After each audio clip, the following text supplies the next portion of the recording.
Bom dia, pessoal. Sou o professor Milton, estou aqui mais uma vez para mais uma aula de português. Pessoal, eu peço para que vocês peguem o texto que eu passei para vocês na terça passada, tá? Que a gente vai realizar a leitura em conjunto. É importante que vocês peguem o texto, por quê? Porque vocês vão ter que observar as imagens, as figuras que também temos no texto, tá? Então, com o texto em mão, pausa aí, vão lá, pega o texto, fiquem com eles em mão e me acompanhem. Vamos lá. O Pequeno Príncipe, parte 1. Certa vez, quando eu tinha 6 anos, vi num livro sobre a floresta virgem, histórias vívidas. Uma imponente gravura representava ela, uma jiboia que engolia uma fera. Eis a cópia do desenho. E temos aí a cópia do desenho, que é uma cobra comendo um rato, né? Pelo que parece. Só uma cobra comendo um ratinho. Embaixo continua. Dizia o livro: as jiboias engolem sem mastigar. A presa inteira. Em seguida, não podem mover-se e dormem os 6 meses da digestão. Refleti muito então sobre as aventuras da selva e fiz com o lápis de cor o meu primeiro desenho. Meu desenho número 1 era assim. O que é que vocês conseguem ver aí nesse desenho, pessoal? O que é que vocês enxergam aí nesse desenho?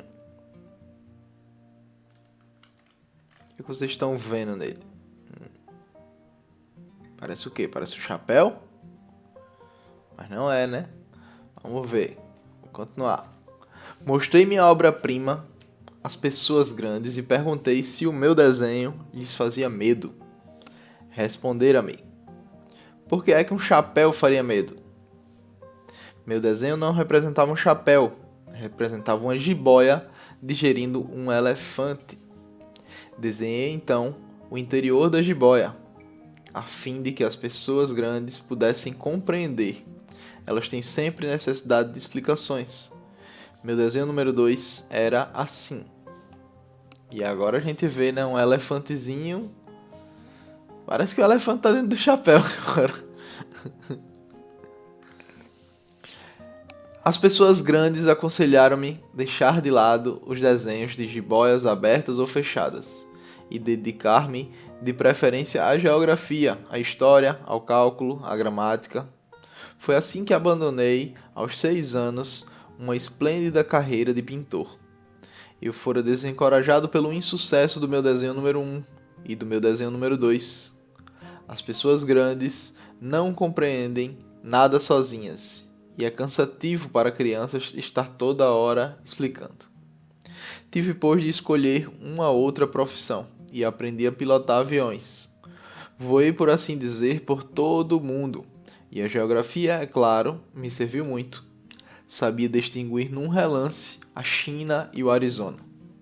É muito útil quando se está perdido na noite.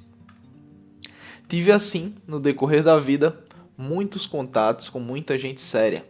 Vivi muito no meio das pessoas grandes. Vi-as muito de perto. Isso não melhorou, de modo algum, a minha antiga opinião.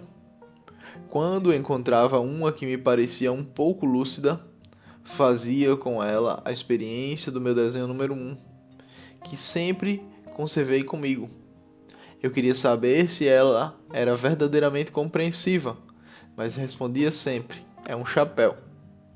Então, eu lhe falava nem de jiboias, nem de florestas virgens, nem de estrelas. Punha-me ao seu alcance, falava-lhe de bridge, de golfe, de política, de gravatas, e a pessoa grande ficava encantada de conhecer um homem tão razoável. Pessoal, esse daqui é a primeira parte de um texto retirado do livro O Pequeno Príncipe. Tá?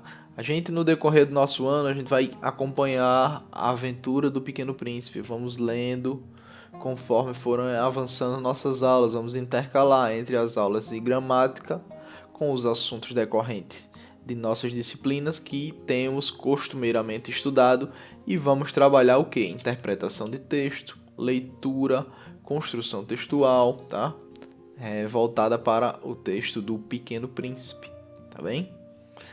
Esse aqui é só o começo e o que é que a gente consegue entender dessa primeira partezinha, né? A gente vê que o texto é narrado pelo próprio personagem, né? O Pequeno Príncipe, no caso, é o que se imagina. A gente ainda não foi apresentado totalmente a ele, mas a gente imagina que seria ele. É narrado pelo personagem principal. Isso aqui fica óbvio, né? É narrado da visão dele e dos pensamentos dele. É algo muito íntimo, né? É muito psicológico. É muito voltado para dentro da mente dele. É sempre ele conversando e a gente vai imaginando as coisas junto com ele. É desse jeito que funciona toda a narrativa desse livro. Ele vai mostrando essas evoluções da mentalidade dessa criança que, ao se deparar com o mundo dos adultos, vai criando essas diferenças, essas divisões que temos do nosso mundo para o mundo deles, para o mundo das crianças, né? Primeiro a gente se depara com o livro que ele leu, né? Um livro sobre Floresta Virgem, a Floresta Virgem, né? Histórias vívidas. E a capa do livro deixa ele muito intrigado com essa figura da jiboia engolindo um ser. E ele acha interessante desenhar ela como se ela tivesse engolido um elefante, né? E só que quando ele mostra as pessoas, e as pessoas acham que era o quê? Que era o desenho de um chapéu. Alguém aí notou que era uma jiboia? Que era isso que ele estava tentando mostrar? Porque quando eu li a primeira vez, eu não notei. Eu só sabia que era porque eu já tinha lido. Mas eu não notei. Eu pensei realmente que era um chapéu. Tá? Assim como as pessoas grandes. E aí ele desenhou o quê? Ele desenhou o interior da jiboia. Pra gente poder ver o quê? Ver o elefante lá dentro. Como é que ele se encaixava ali daquele jeito. Vocês viram que interessante? Ó, o elefantezinho encaixado lá dentro. Então, ele foi desencorajado pelos adultos pelo seu desenho.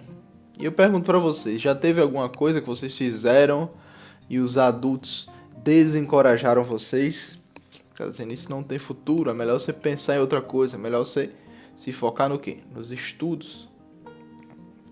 Sempre o que a gente diz para vocês. Por quê? Porque a gente diz isso para os mais jovens, porque a gente fala para se focar nos estudos, porque essa é a opção mais segura e tudo que você for fazer na sua vida, você vai precisar do seu estudo. Por mais que você veja que ele achava... ele não concordava com os adultos, ele virou piloto, né, piloto de aviões, e ele falou o quê? Que a geografia serviu muito para ele saber distinguir as coisas. Então, cada profissão que você for ter, alguma disciplina vai ser útil. Pode ser que não seja todas, pode ser que uma delas você não vá precisar usar, mas como é que você vai saber isso antes de chegar lá? Então, por isso que é importante ter toda essa base. Por isso que a gente dá toda essa base, nós professores damos essa base para vocês de conhecimento. E isso é importante vocês estudarem agora, porque no próximo passo, quando vocês estiverem no futuro, os assuntos vão ficar mais difíceis. Eles vão exigir o quê? Vão exigir a base anterior. Você vai ter o quê? Vai ter que ter onde pisar. Se você não tem onde pisar, você não tem chão. Você não tem por onde andar, você não tem por onde caminhar, não temos como trilhar esse caminho do conhecimento, tá? Do aprendizado. Por mais que vocês achem enfadonhos, achem chatos, não gostem de uma disciplina ou de outra, vocês têm suas favoritas, com certeza. Então, estudem não só as suas favoritas, façam um esforço. Se esforcem, porque a gente não consegue nada na nossa vida sem esforço, tá? Então é isso. Pessoal, a aula de hoje vai ficando por aqui. Tá? O texto tem mais páginas aí. Quem tiver curiosidade de já ir se adiantando e lendo, pode começar já a ler a segunda parte do texto. Mais para frente eu vou passar para vocês o exercício relacionado a isso, tá? Ou uma produção textual, não sei bem ao certo, tá? Mas eu aviso. Muito obrigado e a gente se vê na próxima. Tchauzinho.